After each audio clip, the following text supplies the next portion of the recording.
ಅದ್ಯಾರೋ ಮಗು ಪುನೀತ್ ರಾಜ್ಕುಮಾರ್ ಥರನೇ ಇದೆ. ನನ್ನ ಮಗ. ಅಯ್ಯೋ ಪುನೀತ್ ರಾಜ್ಕುಮಾರ್ ಥರನೇ ಇದೆ. ಹೌದು. ಅವಾಗ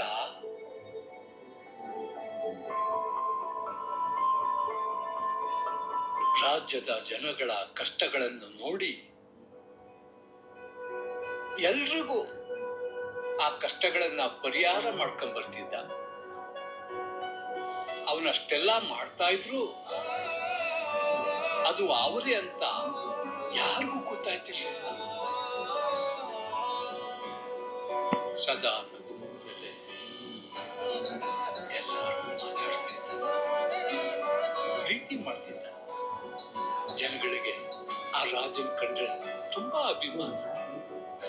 ಬದುಕಿದ್ರೆ ಆ ರಾಜ್ಕುಮಾರ್ ತರ ಬದುಕಬೇಕು.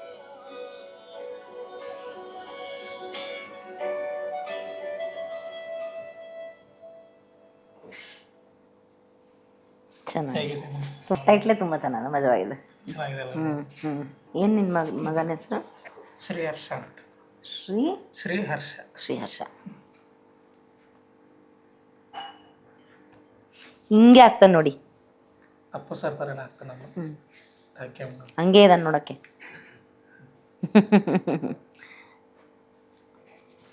ನಮಸ್ತೆ.